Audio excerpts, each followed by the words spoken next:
All right, so we're back for another deep dive. Here we go. And today, we're tackling something pretty heavy. Yeah. We're looking at, the Trump administration's decision to end TPS for Haitians. Right. And specifically, we're going to be looking at this news article. Okay. It's titled, Trump Administration Ends Haitian Deportation Protection. Mm-hmm. But, as we're going to find out, Yeah. it's a little bit more complicated than that. It is. There are a lot of nuances in this story that I think are worth exploring. Yeah, absolutely. For folks who maybe aren't super familiar with this, Right. we're talking about roughly 500,000 Haitians. Yeah, that's a lot of people. Yeah, who were, living in the U.S. Right. legally under TPS. Right. And then suddenly they were faced with the possibility of being deported. Yeah, and, I think that's something that a lot of people maybe don't realize. Right. Is that this TPS, Right. it's not a permanent thing. No, it's temporary. It's temporary right there in the name. Yeah, exactly. And that's part of what makes this so complicated. Right. Because you have people who've built lives here. Yeah. They have families, jobs. They've put down roots. Exactly. And then suddenly everything's up in the air. Yeah. So can we back up a little bit? Sure. And just, for people who maybe aren't familiar, can we talk about what TPS is? Yeah, absolutely. And how it even came about for Haitians in the first place? So TPS stands for Temporary Protected Status. Okay. And it's basically this thing the U.S. can grant to people from countries that are facing really tough situations. What kind of situations are we talking about? I mean, it could be anything from armed conflict to natural disasters. So war zones Yeah, for famines or? Yeah, famines or epidemics, things like that. Okay. And in the case of Haiti, it was granted after the 2010 earthquake. Right. That was devastating. Oh, it was utterly devastating. I mean, you're talking about a country that was already struggling. Mm. And then you have this massive earthquake. Yeah, I remember seeing the pictures on the news. Yeah, it was just horrific. It was awful. And so the U.S. said, okay, we need to do something to help. Right. And they granted TPS to Haitians who were already here.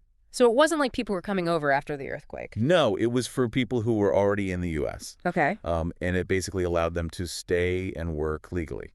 Okay, so kind of like a safe haven. Exactly, a safe haven from a really terrible situation. Right, and so this was in place for, several years. 7 years to be exact. 7 years, okay. And then the Trump administration comes in and says, okay, we're ending it. So what was their reasoning behind that? Well, the article mentions that they basically believed that Haiti had recovered enough to justify sending people back. So they're saying okay, things are better now, you can go home. Yeah, basically. Okay. But was that a fair assessment, though? Well, that's where things get tricky. The administration pointed to things like improvements in infrastructure and economic indicators as signs of progress. Right. So they're saying, okay, they're rebuilding, they're getting back on their feet. Exactly. But critics argued that this was a really surface level view. Okay. They said, yeah, sure, there's been some progress, but Haiti was still facing huge challenges.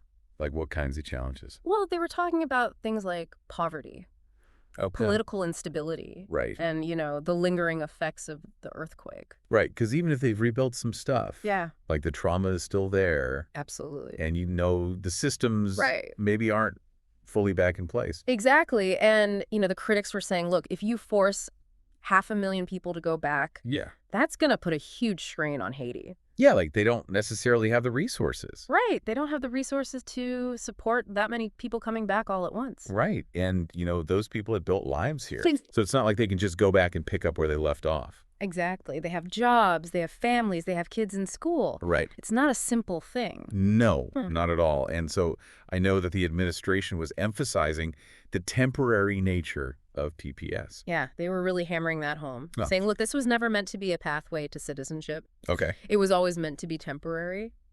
But did they offer any kind of alternative?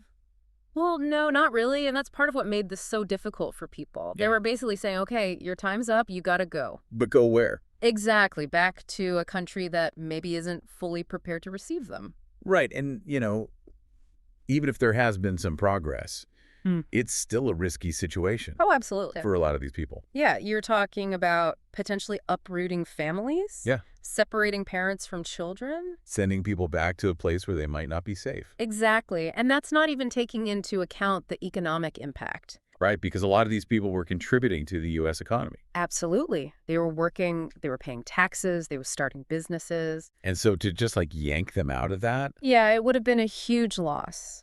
for everyone involved. Yeah, I mean, it's a really complex issue. It is. And there are so many different angles to consider. Absolutely. And I think it's important to remember that we're talking about real people here. Yes. This isn't just some abstract policy debate. Right. These are people's lives we're talking about. So I guess the big question is, what do we learn from all of this? Well, I think it really highlights the power of policy Okay. and how it can have these huge ripple effects on people's lives. Yeah, because it's easy to get caught up in the political side of things. Right? But at the end of the day, Yeah. there are human beings who are affected by these decisions. Absolutely. And I think that's something we should all keep in mind Yeah, for sure. when we're talking about these kinds of issues. Okay, so for our listener out there who's maybe thinking about all of this, Yeah. what would you say is like the one thing they should take away from this whole TPS situation?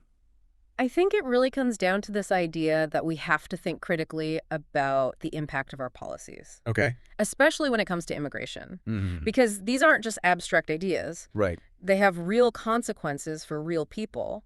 Yeah, and I think it's also a reminder that we need to be having these conversations. Yes. We need to be talking about these things. Absolutely, because if we don't, Yeah. then we're just going to keep repeating the same mistakes. Yeah, and that's something that none of us want. No, absolutely not.